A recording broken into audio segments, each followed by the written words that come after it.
mengenalkan hidup Margono, seorang tokoh penting dalam pergerakan nasional, pendiri Bank Negara Indonesia atau disebut BNI, sekaligus ayah dari ekonomi Sumitro Joyo Hadikusumo.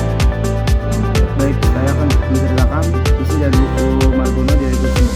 Pada zaman Belanda, Margono menceritakan masa kecilnya di Purwokerto, pengalaman sekolahnya masuk birokrasi kolonial, dan bagaimana kehidupan sosial ekonomi masyarakat Jawa di penjajahan Belanda. Baik, di zaman Jepang, ia menggambarkan penderitaan rakyat pada masa pendudukannya Jepang, kekurangan pangan, kerja paksa, dan mobilisasi rakyat, sekaligus tumbuhnya semangat nasionalisme.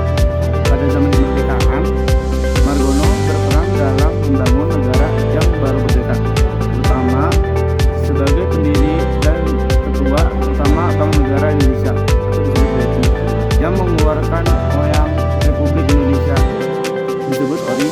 Lalu juga menceritakan tantangan awal Republik menghadapi Belanda dan masalah internal.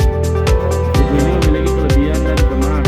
Untuk kelebihannya, yang pertama, sumber sejarah langsung ditulis oleh pelaku sejarah sehingga memberi gambaran otentik tentang Indonesia dari awal masa kolonial hingga awal kemerdekaan. Yang kedua, perspektif pribadi.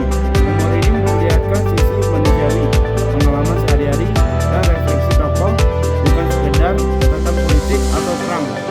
Yang ketiga, menghubungkan sejarah dengan kehidupan rakyat, tidak hanya tentang elit, tapi juga menggambarkan kondisi sosial ekonomi masyarakat pada tiga zaman.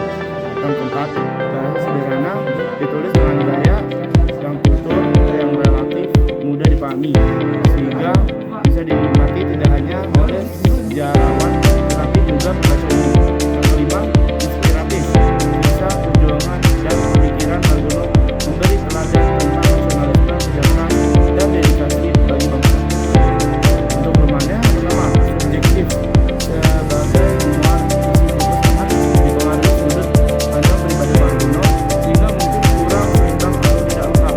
Yang kedua, tidak terlalu detail secara akademis, novelnya lebih berupa peta hidup daripada kajian sejarah mendalam, sehingga kadang kurang data atau analisis kritis.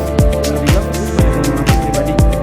Beberapa bagian buku menonjolkan sisi hidup Margono sendiri dibandingkan peristiwa nasional yang lebih luas.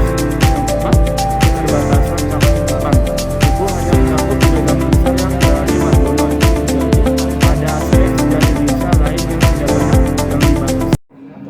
Sekian dari saya yang sudah memberikan buku resensi dengan berjudul Margono Joyo Hadikusumo. Saya Marlon Alfian Dieza pamit undur diri. Wassalamualaikum warahmatullahi wabarakatuh. Salam literasi.